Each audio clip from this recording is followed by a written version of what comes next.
नमस्कार, मैं हूँ रिया भारद्वाज। स्वागत करती हूँ आपका HCN न्यूज में। India is said to be democratic country, right? लेकिन अभी अभी जैसा आप लोगों ने देखा कि अर्नब गोस्वामी, जो कि हमेशा सच के लिए आवाज उठाते थे, सच का साथ देते थे, उन्होंने एक बार महाराष्ट्र गवर्नमेंट के लिए आवाज क्या उठाई। महाराष्ट्र गवर्नमेंट ने सोचा कि उनकी आवाज बंद कर दी जाए और इसके लिए they have accused him and kept him behind the bars, claiming abetment to suicide.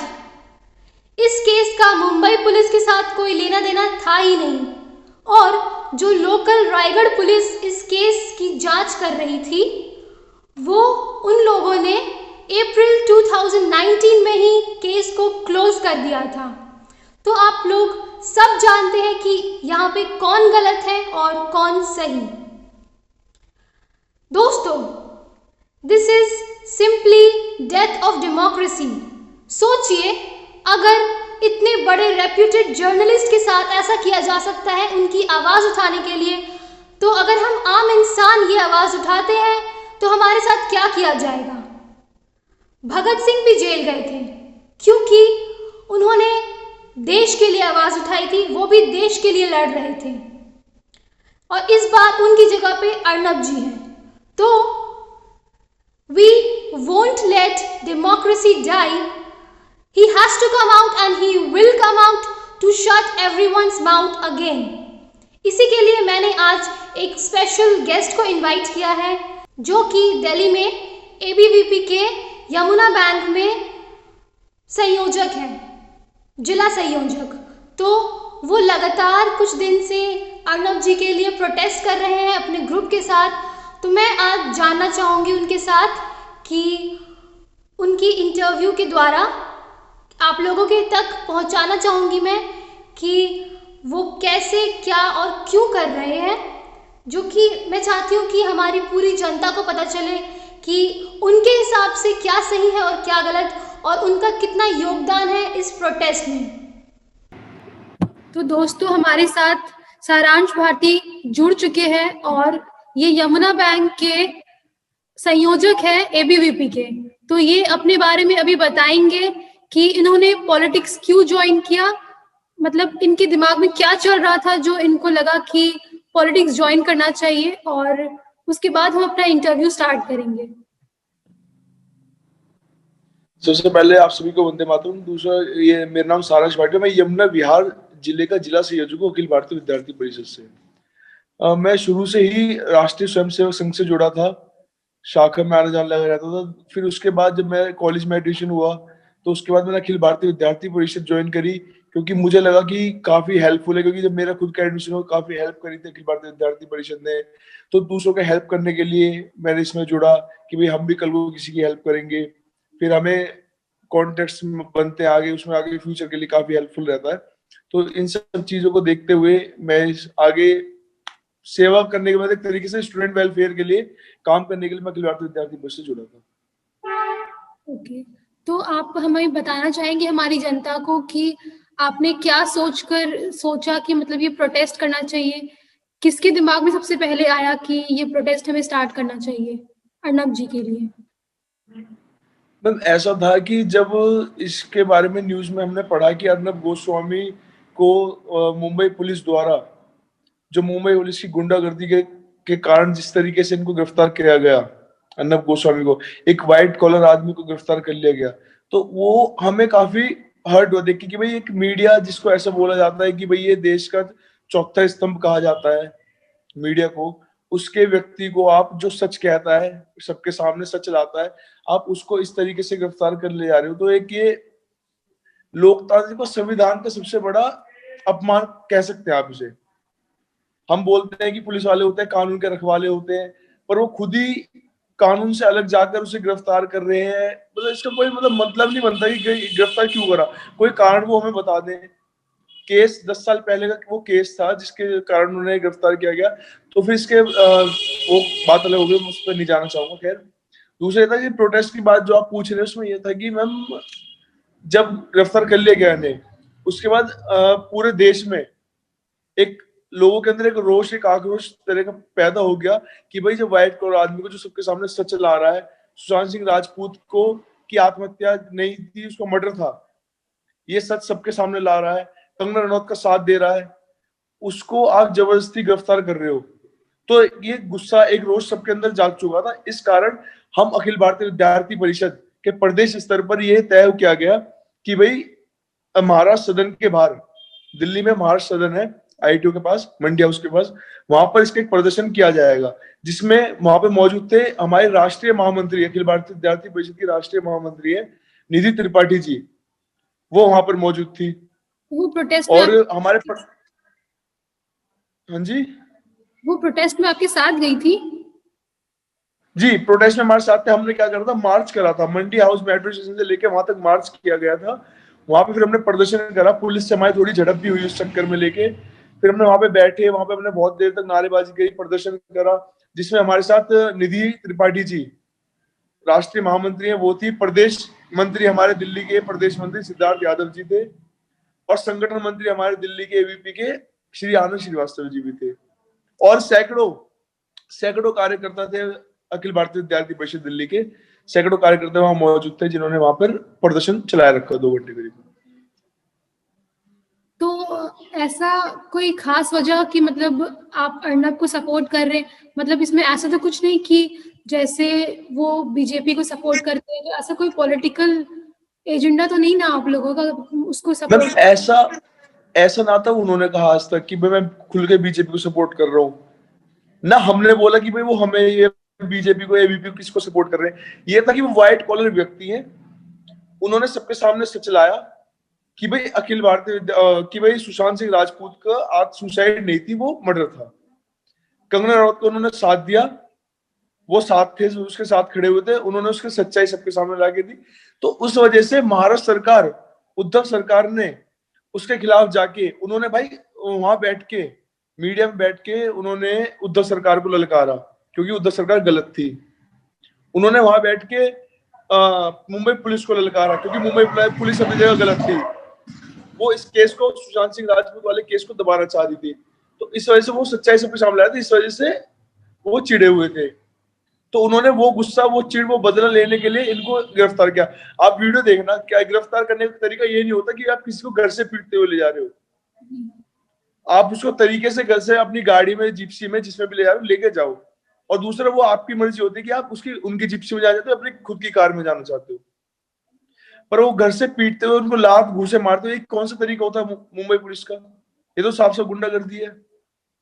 तो ये हमारा कोई ऐसा वो नहीं था कि भाई वो हमें सपोर्ट करते हैं, कुछ ऐसा ऐसा कतई भी नहीं था। ये था कि भाई वो सबका सच साथ देता है। और दूसरा, मीडिया चौथा स्तंभ कहा जाता है, जब चौथे स्तंभ को मुंबई पुलिस तरीके से अपनी तानाशाही करेगी। ये मैं आपको बता देना चाहता हूँ आज कि ये दूसरी एक इमरजेंसी, 1975 की इमरजेंसी हमने आपने नहीं देखी, पर ये एक तरीके के अघोषित इमरजेंसी थी महाराष्ट्र के अंदर। जिस तरीके से जबरन कोई सरकार के खिलाफ बोलता है तो उसको उठा लिया जाता है, ये तरीका क्या है बोलने का? ये चीज मीडिया को तो खुद, ये चीज मैं भी अग्री करती हूँ कि जैसे अर्नब ने ये जो केस है सुशांत वाला, उसको भटकाया जा रहा था ड्रग्स की तरफ वो करके, तो वो बस ये चाह रहे थे कि वो केस जो है वापस सही मुद्दे पे आए। मैम वो धीरे धीरे केस भटकाने, अगर ड्रग्स की तरफ ले जाया जाता था तो उसमें काफी खुलासे हो रहे थे जो अर्नब गोस्वामी की तरफ करे जा रहे थे। उसमें काफी एक्टर एक्ट्रेस का, जिनका नाम आपको पता है, मैं बताना नहीं चाहता उसके बारे में, काफी एक्टर एक्ट्रेसेस के नाम उसमें लिए जा रहे थे। उनका दबाव था उद्धव सरकार के ऊपर, मुंबई पुलिस का दबाव था उद्धव सरकार, क्योंकि मुंबई पुलिस बचाती थी उन एक्टर एक्ट्रेसेस को। तो ये साफ साफ गुंडागर्दी, तानाशाही है मैम। तो अब मीडिया, आप भी जर्नलिस्ट, आप भी मीडिया से हैं, तो मैं ये आजादी होती है बोलने की, मीडिया वालों को किसी के भी खिलाफ बोलने की। अब सरकार के खिलाफ कोई इंसान कुछ कहेगा तो क्या उसको आप गिरफ्तार कर लेंगे? आज मैं यहाँ बैठू, मैं बोलता हूँ कि उद्धव सरकार ने गलत करा, उद्धव सरकार, अगर आज शिवसेना, अगर कुछ साल पहले आप देखते, 10 साल पहले जब बाला साहेब ठाकरे जी थे, पाकिस्तान में बैठे वो इंसान डरता था बाला साहेब ठाकरे जी से, और आज वही देखो क्या हाल बना दिया शिवसेना का। चुनाव चिन्ह शेर है, उनके झंडे पे शेर बना रहता है, काम सारे बकरियों वाले हैं। ये कांग्रेस सरकार के साथ मिलकर जो इन्होंने अलायंस किया है सरकार बनाने के लिए, ये साफ साफ उनकी चमचागिरी कर रहे हैं सोनिया गांधी जी की, और उन्होंने सोनिया गांधी का सीना हम सबके सामने लाके दिया था अर्नब गोस्वामी जी ने। एंटीना माइनो कुछ करके नाम था जो हमारे सबके सामने आया था। यहाँ पे हिंदुस्तान में आके हिंदू नाम रख के झूठा सबको पागल बनाया गया था, जो हम सबको एक ये सच हमारे सामने लाके दिया था उन्होंने। तो आप हमारी जनता के साथ कुछ ऐसा शेयर करना चाहेंगे? जैसे मैंने सुना है कि आपने स्टूडेंट्स के लिए स्टैंड लेने के लिए भी प्रोटेस्ट किया था पूरी रात। मैम उसमें ये हुआ था कि हमारा प्रोटेस्ट 4 दिन से चल रहा था, कल जो खत्म हो चुका है। उसमें क्या हुआ था कि जीबी पंत कॉलेज है ओखला में, जीबी पंत इंजीनियरिंग कॉलेज, उसमें क्या होता है कि दिल्ली सरकार द्वारा, केजरीवाल के द्वारा उसको बंद किया जा रहा था। इस साल उनके एडमिशन नहीं हुए थे। ये बोला था कि इस साल आईपी यूनिवर्सिटी के थ्रू उसका एडमिशन होने थे, काउंसलिंग होनी थी, तो इस बार काउंसलिंग नहीं कराई थी उसमें। इस साल बंद करने का पूरा इरादा है कि जो सेकंड थर्ड ईयर में जो बच्चे हैं उनके पेपर करा के कॉलेज को खत्म कर दिया जाए। पर ये कैसे होने देंगे हम? क्योंकि ये इसका सिर्फ एक कारण था बंद, कॉलेज बंद करने का, क्योंकि आवाज आ रही है, क्योंकि वो सबसे सस्ता कॉलेज था, क्योंकि सरकारी सबसे सस्ता कॉलेज है, उसकी फीस 40,000 रुपए थी, और कॉलेजों में बीटेक के आप 2-2.5 लाख रुपए देते हैं। तो इसीलिए या तो दिल्ली सरकार को आप 2-2.5 लाख रुपए दो, अगर 40,000 देने तो कॉलेज बंद करना पड़ेगा। तो ये भी एक तानाशाही चल रही थी, जिसके खिलाफ अखिल भारतीय विद्यार्थी परिषद ने उन बच्चों का समर्थन करा, उन छात्रों का जो जीबी पंत कॉलेज में पढ़ रहे हैं, उन छात्रों का समर्थन करते हुए आपका विधानसभा के पास सीएम हाउस के बाहर हमने धरना दिया, अरविंद केजरीवाल के आवास के घर के बाहर, जिसमें पुलिस से हमारी देर रात को 10:30 बजे झड़प हुई थी। क्योंकि जिस दिन हमने धरना दिया था, हमने वहां कहा कि हम यहाँ पे 4-5 दिन रुकेंगे आराम से, जब तक हमारा मांगे मानी नहीं जाएंगे नहीं रुकेंगे, बैठे रहेंगे, ठंड में बारिश में बैठे रहेंगे। हमने रात को अखिल भारतीय विद्यार्थी परिषद ने के कार्यकर्ताओं ने, हम लोगों ने वहां पे रात को उन बच्चों के लिए, उन छात्रों के लिए और अपने लिए वहां पे गद्दे और कंबल लाए। उन्होंने क्या कहा पुलिस वालों ने कि यहाँ पे कंबल नहीं लगेंगे, गद्दे लगेंगे। रात को उन कंबलों को छीन छीन के हमारे ऊपर से ले जा रहे थे। उसकी भी एक वीडियो अगर आप कहेंगे तो मैं आपको सेंड कर दूंगा। हम कंबलों के ऊपर बैठे हुए, पुलिस हमें धक्का मार के खींच खींच के वो कंबल सारे ले जा रही है। तो ये पुलिस का फिर बाद में हमने करा, हम रात को कंबल अपना लाते थे, बच्चे अपना ओढ़ के सो जाते थे उसको। तो हमने इस तरीके से पूरा संघर्ष करा, और फिर अगले दिन पांच छात्र जीवन कॉलेज के 5 छात्र भूख हड़ताल बैठे रहे हैं, और एक हमारे अखिल भारतीय विद्यार्थी परिषद के सह मंत्री, दिल्ली प्रांत के सह मंत्री अनुराग जी, वो भी इसमें बैठे रहे थे भूख हड़ताल में। कल ये भूख हड़ताल खत्म हुई है, जिसमें हमारे समर्थन करने आदेश गुप्ता जी, भारतीय जनता पार्टी के प्रदेश अध्यक्ष है, वो मौजूद थे।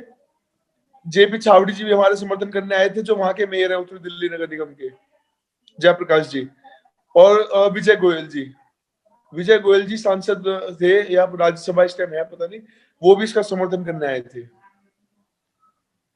तो जब सरकार के खिलाफ अखिल भारतीय विद्यार्थी परिषद, केजरीवाल को हम 4 से 5 दिन लगातार वहां बैठे रहे ठंड में, उस रोड में भरे पॉल्यूशन में, भरी ठंड में, रात को ओस पड़ रही है, गीले हो जाते थे, हम वहां बैठे रहे हैं। उसके बावजूद उनके कान तक जू नहीं रहेंगी। वो लोगों से भी तो मिलते थे, जनता दरबार लगाते थे लोगों से, हमसे मिलने में क्या बुराई थी उनको? उन्होंने ये बोला कि हम आपसे नहीं मिलेंगे। फिर हमने अपना ज्ञापन जो था वो शिक्षा, क्या नाम था उनको, एजुकेशन सेक्रेटरी को हमने अपना वो दिया ज्ञापन, उनका राम प्रकाश नाम था, ऐसे कुछ नाम था। तो हमारा डेलीगेशन जाके उनसे मिला, तो उनको अपना ज्ञापन हमने दिया, उसमें अपनी मांगे बताई। तो उन्होंने हमसे मांगा कि कुछ मांगे हमारी मान ली गई जो थी, और आगे के लिए जो और मांगे रहे हमारी, उनके लिए हम लगातार संघर्ष कर रहे हैं। इस चीज के लिए भी जाके हम जगह जगह मिल रहे हैं कि कौन सी लॉबी से हमें कहाँ से मिला जाए, हम उनकी मांगों को पूरा करके मानेंगे, ऐसे शांत बैठने वाले नहीं है जी। इसका मतलब कि आप जब तक आपकी मांगे पूरी नहीं होती है, आप हार नहीं मानने वाले? बिल्कुल नहीं। अखिल भारतीय विद्यार्थी परिषद युवा सबसे ज्यादा छात्र है। अब मैं आपको एक बात बताना चाहता हूँ, अगर छात्र ने अगर एक बार ठान ली ना, तो वो तख्त से लेके सत्ता तक सब कुछ पलट सकता है जी। छात्र में इतनी हिम्मत होती है, अगर छात्र एकजुट हो जाए ना, युवा अगर एकजुट हो जाए, वायु का उल्टा होता है युवा, वायु शब्द होता है ना वायु, उसका उल्टा होता है युवा। अगर वायु अपने असली रूप में आती है ना, तो अच्छे अच्छे मकानों को, बिल्डिंगों को उड़ा के ले जाती है अपने साथ। हम तो युवा हैं, अगर हमने अपने असली रूप में आ गए ना, तो जो केजरीवाल वहां सीएम हाउस में एसी में तसल्ली से बैठे हुए हैं वहां पे आरामदायक कुर्सी पर, उनका जीना आराम हो जाएगा। मैं आपसे कह रहा हूँ, उनका सत्ता जिस दिन हमने अपने पूरे रूप में आ गए, उस दिन उनका सत्ता का आखिरी दिन होगा। मैं आपसे ये बात आपके थ्रू कह देना चाहता हूँ पूरी जनता को।